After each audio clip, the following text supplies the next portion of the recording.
Bismillahirrahmanirrahim. Assalamualaikum warahmatullahi wabarakatuh. Nama saya Muhammad Syaifuddin, NIM T 2019-6193. Saya membuat video ini untuk memenuhi tugas ujian akhir semester teori belajar dan mengajar mengenai problematika belajar dan pembelajaran. Pada kesempatan kali ini, saya akan menjelaskan satu masalah saat belajar dan pembelajaran, yaitu tentang tidur dalam kelas. Masalah ini sering dilakukan, sering terjadi ketika proses belajar mengajar. Tentu saja ini akan menjadi masalah bagi peserta didik, begitu juga bagi gurunya. Karena bagi peserta didik, jika dia tidur saat jam belajar dan mengajar, maka dia akan ketinggalan materinya. Sedangkan untuk pendidik, untuk gurunya, itu akan sangat mengganggu konsentrasi gurunya dalam menjelaskan materi pada saat ada murid yang tertidur. Hal ini sangatlah sering terjadi. Penyebabnya salah satunya itu karena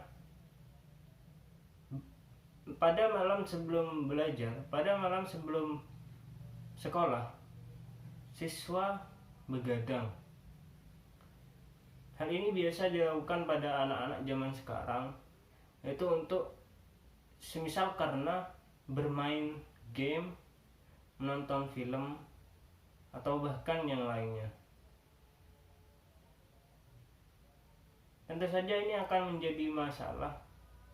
Ini akan menjadi penyebab anak peserta didik akan mengantuk pada saat proses belajar mengajar.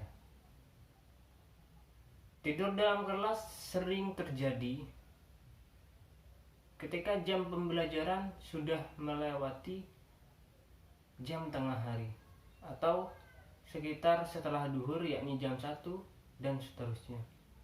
Tapi hal ini tidak memastikan bahwa siswa tidak akan tidur sebelum jam tengah hari, atau siswa memungkinkan untuk tidur pada waktu pagi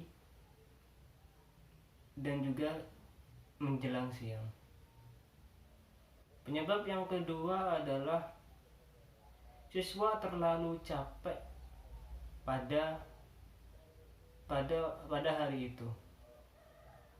Misal karena olahraga yang melewati jam, atau siswa bermain 1 jam penuh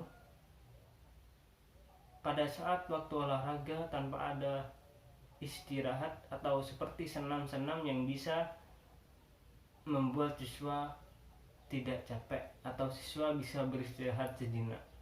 Penyebab yang ketiga adalah siswa terlalu banyak makan sebelum berangkat sekolah, atau siswa terlalu banyak makan pada saat jam istirahat. Tentu saja ini sangat mempengaruhi semangat siswa dalam belajar dan juga mempengaruhi siswa untuk mengantuk atau tidur dalam kelas.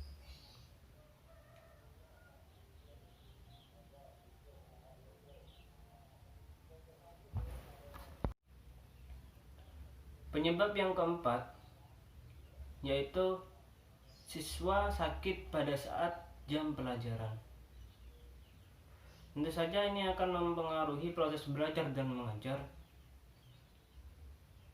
dan ini tidak bisa diteruskan. Atau ketika siswa sakit, sebaiknya siswa disuruh untuk beristirahat di UKS, karena walaupun dipaksakan, siswa tidak akan bisa maksimal untuk mendapatkan materi-materi yang dijelaskan oleh gurunya. Yang kelima adalah siswa merasa tidak nyaman dengan kondisi kelas. pada saat jam belajar, ketika kondisi kelas membuat siswa tidak nyaman, tentu saja ini akan membuat siswa enggan atau tidak bersemangat untuk mengikuti kegiatan belajar dan mengajar atau fokus pada penjelasan guru. Yang keenam adalah cara mengajar gurunya. Hal ini sering terjadi ketika siswa sudah tidak menyukai guru mata pelajaran. Biasanya siswa akan membiarkan apa yang dijelaskan oleh gurunya atau tidak mendengarkan penjelasan yang dijelaskan oleh gurunya. Setelah saya menjelaskan tentang penyebab siswa tidur di kelas, kali ini saya akan menjelaskan tentang solusinya. Yang pertama adalah ketika siswa tidur di kelas, solusi yang pertama adalah suruh berwudu. Suruh berwudu agar siswa merasa lebih segar atau siswa tidak mengantuk lagi. Cara yang kedua adalah menyuruh siswa yang tidur untuk membuat yel-yel dengan suara yang keras. Cara yang ketiga adalah menyuruh siswa untuk mengikuti jam belajar dengan berdiri sampai jam mata pelajaran selesai.